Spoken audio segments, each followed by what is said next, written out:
صحابہ ہمارے محسن ہیں، ادب کے روشن ضمیروں. صحابہ اسلامی تعلیمات کے عملی شاہکار ہیں.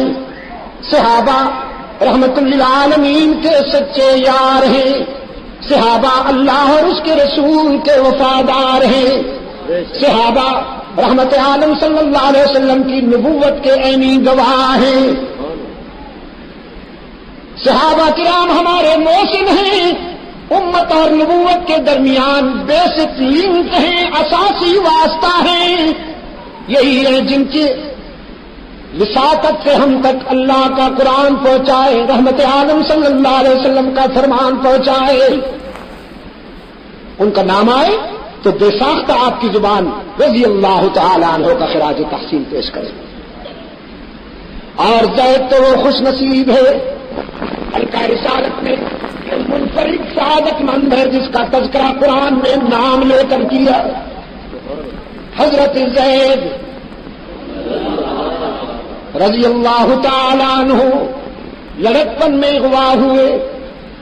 مکہ میں اکاج نامی منڈی لگا کرتی تھی اغوا شدہ بچوں کے خرید و فروخت کی. زید بھی یہاں آ کر بکے اور اٹک والوں بعض بکنے والے بھی انمول ہو جایا کرتے ہیں. ممبران اسمبلی نہیں، یہ جو جمعہ بازار لگا ہوا ہے آج کل، ان کی بات نہیں کر رہا ہوں میں ان بکنے والوں کی بات کر رہا ہوں کہ جو ایک مصر کے بازار میں بکا تو اس کے قدموں میں مصر کا تخت نظر آیا. ایک مکہ کے بازار میں بکا تو یتیم مکہ کا خادم خاص نظر آیا. حضرت زید رضی اللہ تعالیٰ عنہ بازار عکاظ میں بکے. تقدیر نے عکاظ کے بازار میں بکنے والے اس مظلوم زید کو اتنا عظیم بنا دیا کہ کائنات کے سب سے بڑے انسان کا قرب نصیب ہوگا. سیدہ خدیجہ کے پاس آئے رضی اللہ تعالی عنہ. پھر جب سیدہ خدیجہ رحمت عالم صلی اللہ علیہ وسلم کے خانوادہ رحمت میں آئی تو انہوں نے اپنا زید رحمت عالم کی خدمت کے لیے وقف کر دیا. ادھر زید کا باپ اپنے بیٹے کی تلاش میں خاک چھانتے ہوئے مکہ آئے. اسے لوگوں نے بتایا تیرا لخت جگر ہاشمی خاندان میں رہتا ہے. یہاں مکہ آیا تو لوگوں نے بتایا تیرا بیٹا عبداللہ کے یتیم کا خادم ہے. وہ رحمت عالم صلی اللہ علیہ وسلم کی خدمت میں آئے. کہنے لگا محمد یہ میرا بیٹا ہے زید صلی اللہ علیہ وسلم، میں باپ ہوں اس کا، اور یہ میرے ساتھ اس کا چچا ہے، میرا بھائی ہے محمد صلی اللہ علیہ وسلم. یہ جب سے ہمارے گھر سے نکلا ہے ہماری چار دیواری آنسو سے لبریز ہو چکی ہے. میرے گھر کی دیواریں مسکراہٹوں کو ترس گئی ہیں. اس کی ماں تو اس کی جدائی میں رو رو کر اندھی ہو چکی ہے. اس کی بہنیں دن بھر آنسو کی برسات میں گھر کی چوکھٹ پر اس کا انتظار کرتی ہیں. میں نے سنا کہ آپ نے اسے 400 درہم میں خریدا ہے. میں 800 درہم دینے کے لیے تیار ہوں. مجھ سے دگنی قیمت لے لیجئے، میرا بیٹا مجھے دیجئے. میں لخت جگر کی بھیک مانگنے آیا ہوں آپ کے پاس. رحمت عالم صلی اللہ علیہ وسلم نے فرمایا نہیں، ہم رقم لیں گے نہیں، ہم تو رقم دیں گے. اپنے زید کو تحائف دے کر رخصت کریں گے.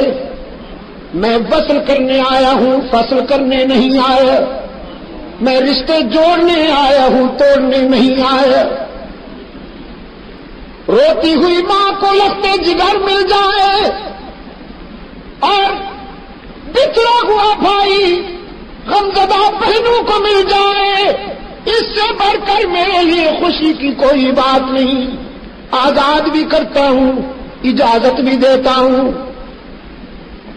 زید کو میں آزاد بھی کرتا ہوں، گھر جانے کی اجازت بھی دیتا ہوں. بس اتنی سی بات ہے کہ تم زید سے بھی پوچھ لو، اگر وہ بخوشی جانا چاہے تو میری طرف سے اجازت ہے۔ حضرت زید رضی اللہ تعالیٰ عنہ کے والد گرامی نے رحمت عالم صلی اللہ علیہ وسلم کا شکریہ ادا کیا، پھر اپنے بیٹے کی طرف دیکھتا ہے، کہنے لگا اٹھو بیٹے، تیرے آقا نے تجھے آزادی بھی دے دی، اجازت دی۔ اب حدیث کے آئینے میں زید کا رد عمل، زید کا امپریشن چمک رہا ہے، زید کی محبت، زید کے جذبات، زید کے احساسات آج دوراہے پہ آ گئے۔ ایک طرف فطری محبت، ایک طرف مامتا کی چاہت، ایک طرف بہنوں کی یاد، اور دوسری طرف رحمت عالم صلی اللہ علیہ وسلم کی رفاقت و شفقت۔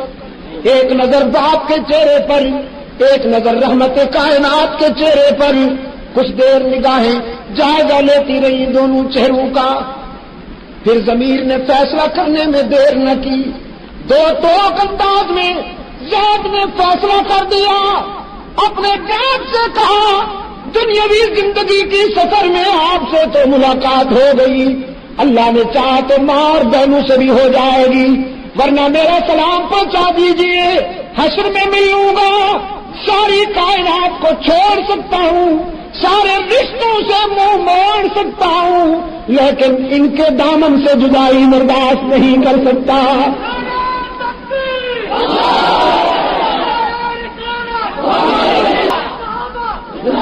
رحمت عالم صلی اللہ علیہ وسلم کے قدموں سے جدائی برداشت نہیں کر سکتا۔ انسانی رشتوں کی تاریخ میں اٹکتے روشن ضمیروں، ایک باپ کے سامنے بیٹے کا یہ شاید پہلا تاثر تھا، جو آزاد ہونے کے بجائے غلام رہنا پسند کرے، جو والدین کے گھر جانے کے بجائے اپنے آقا کے پاس رہنا چاہے۔ باپ نے کہا تم غلامی سے اتنے مانوس ہو گئے کہ تمہیں آزادی مل رہی ہے، تم پھر بھی غلام رہنا چاہتے ہو۔ زید نے کہا ہاں غلامی تو ہے، مگر کس کی؟